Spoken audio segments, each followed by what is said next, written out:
Into the shadows.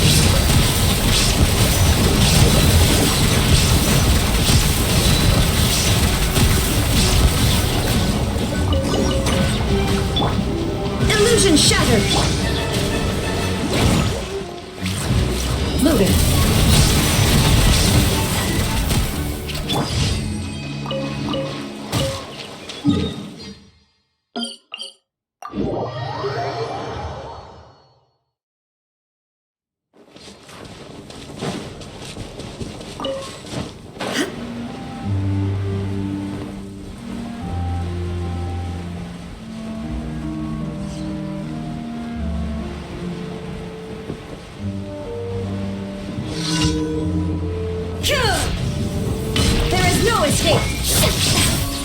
Ready.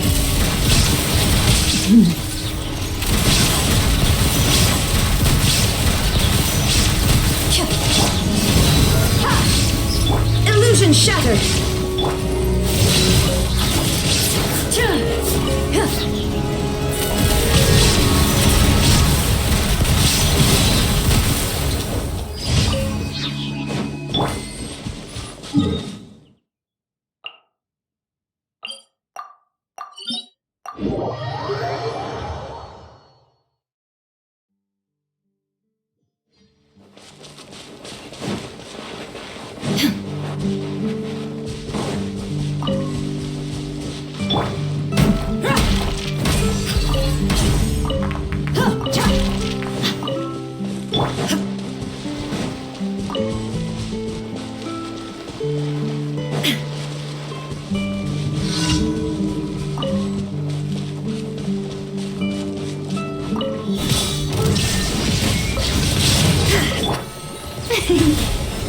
Strike a pose!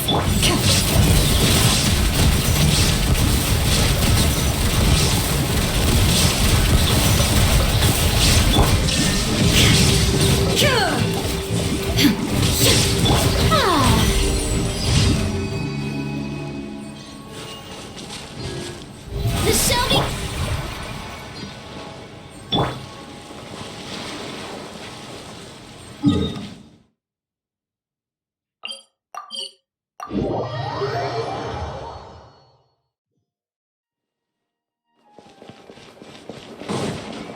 Ad Astra Abyssosk. Welcome to the Adventurers Guild. Thank you for completing today's commissions. Here is your reward. Ad Astra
into the shadows.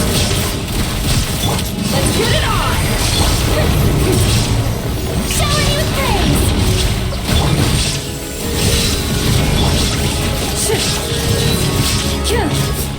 Hunt them down. Loaded.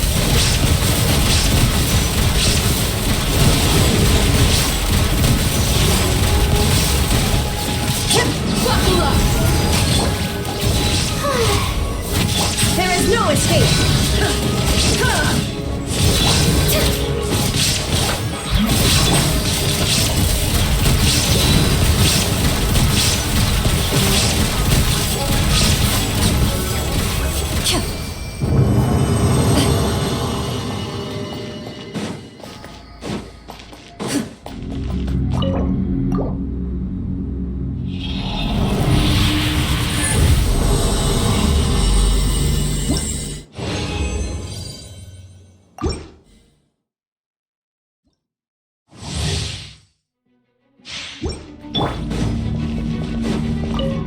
Illusion shattered! Let's get it on!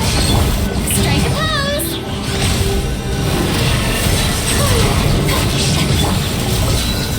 Into the shadows.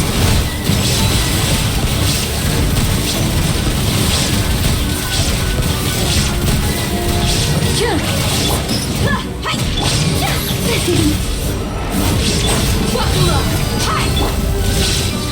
Ready.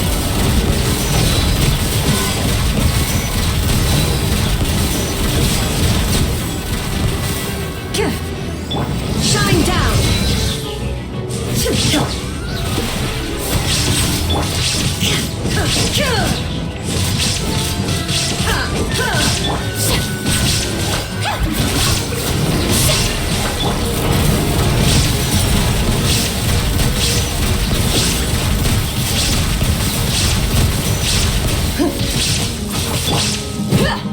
Let's get it on!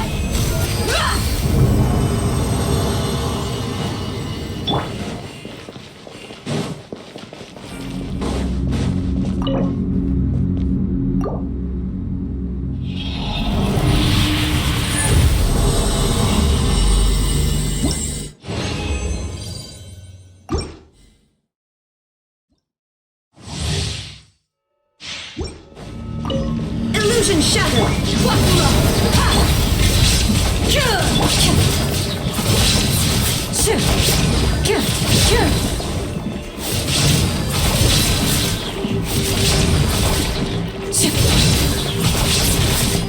Shine down!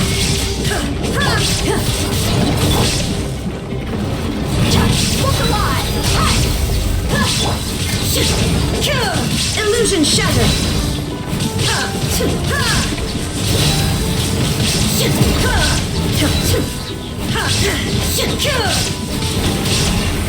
There is no escape. Enough. Ha! shattered!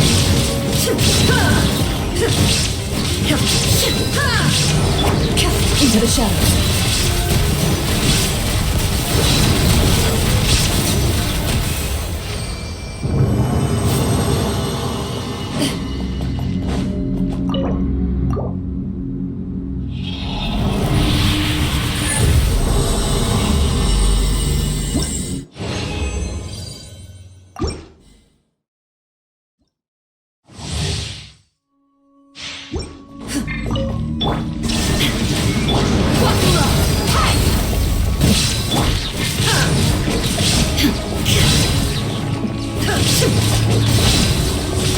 There is no escape!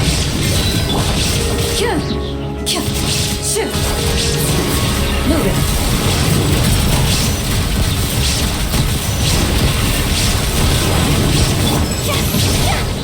Let's get it on!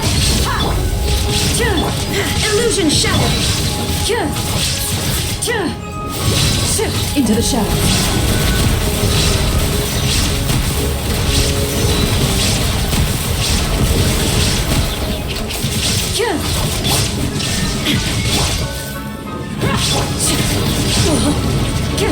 Enough!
My choice of weapons follows the marechaussee hunter tradition. A musket to chase away my prey, and a sword to deliver it a fatal strike. In duels, of course, I typically only use my sword. Once you set foot in the duelist's ring, there is nowhere to run, and therefore no need to chase you away. After I received my vision, the amount of people surrendering to me in duels went up substantially. Some duelists even think I use it as an intimidation tactic. I always thought my undefeated track record was enough of an intimidation tactic. Perhaps I should aim to win more dramatically in future duels. Charlotte is one of the more tactful journalists out there. I don't have anything negative to say about her. Unlike some, she doesn't ambush me with her camera on my way to work, or follow me to the coffee shop to report on what I'm drinking today. And most commendably of all, she is well aware that I do not do interviews, and doesn't nag me about it continuously. In the past, I always stood behind her at tea parties, sword at the ready. But now, I get to sit at the table, and enjoy the tea and treats along with her. I'm now beginning to understand why she complains all the time about how hard it is to maintain her physique. Navia's been in a good mood lately. It seems like every other day she's asking me to join her at Tabletop Truth for a new script. The story's always so different. Save for the few times when I've taken the role of Game Master, I often play in character and join her on the adventure. But I do try to avoid playing any characters from the court, so as not to make the atmosphere too serious. No one is in any doubt as to the Eudex's authority. He always delivers a fair verdict, and when necessary, I will reiterate the fairness of this verdict with my sword. Ah, yes, Captain Chevrus. That's a name I've heard before. She's been landed with lawsuits on several occasions after being accused of using excessive force when arresting culprits. She refuted the allegations just as forcefully during her testimony, leaving the plaintiff speechless. I think she's outstanding. I have to applaud the great magician for the level of professionalism he displays in his craft. If I ever have the time, I would very much like to enjoy one of his shows as a regular audience member. One day, I received a parcel containing a miniature mechanical toy and a thank you card. The toy was exquisitely made. I must thank Mr. Fremine in person when I get the opportunity. The opportunity may be hard to come by, you say? Very well. Then I too shall write a thank you card. Please pass it on to him for me. I've bought clothes from her store before. They're good quality. But most of the time I prefer to wear my work uniform. Partly because it serves to clearly communicate my identity, and partly because I like things that are familiar. Just like my sword, this uniform is familiar and functional. I have no desire to change it. Managing the fortress of Meripede is no mean feat. Wriothesley is undoubtedly a highly capable person if he can maintain relative stability in a place like that. I highly suspect that he keeps quiet about some of the methods he uses, but there's no way we can know. Miss Sigewinne is an excellent nurse, equally adept at treating the injured and comforting the distressed. I'm sure that her kind and loving nature brings out what little good there may be, even in the vilest offenders of the fortress of Meripede. And maybe that just might serve as enough of a motivation for them to change their ways. I've heard that she's a perfumer. I've also heard a little about her true profession. I saw her out on the street once. She was stroking a little dog and had a gentle smile on her face. We nodded at each other, then each went our separate ways. I've lost count of how many times I've had people surrender right before the duel begins. When someone lacks the courage even to draw their weapon, I'm inclined to think that whatever grievance and claims of reputational damage brought them to this point are just the skewed opinions of a self-serving individual. Long before they face me, they are the architects of their own defeat. I needn't make a move when someone is a prisoner of their own soul.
Hello there. It's nice to see you again. Sweet spot you got here. Thanks for inviting me. Sure do. It's great. I'd like to think I'm a flexible guy who can adapt to any environment. Never mind one as pleasant as this. I can tell. Some people like to go out and have fun. Others prefer to create a comfy space for themselves at home, where they can enjoy some peace and quiet. People enjoy life in different ways, but both approaches are equally valid. You know, this place is real roomy. There are houses and buildings, sure, but there's also lots of open space. You could build a bunch of different areas, each with a unique design. That way, it'd feel like we were camping in a new place every night. I'd even help out if you wanted. Truth is, I'm fully furnished with ideas as we speak.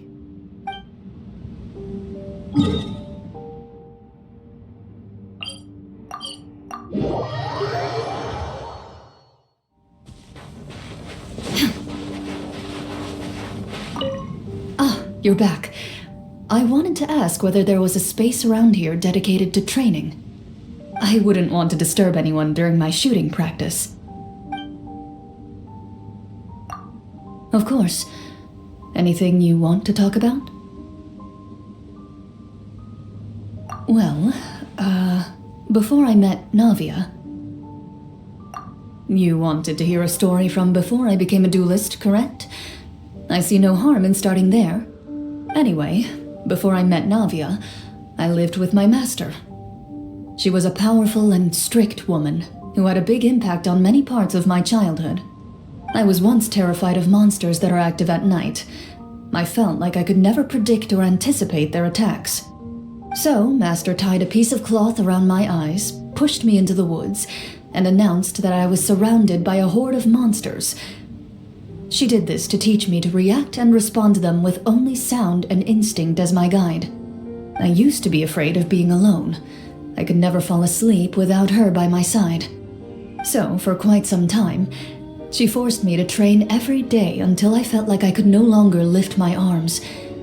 Only then would she allow me to rest. As a result, seeing her face after I woke up soon turned into a nightmare rather than a comfort. Before I knew it, I had become as tough as her.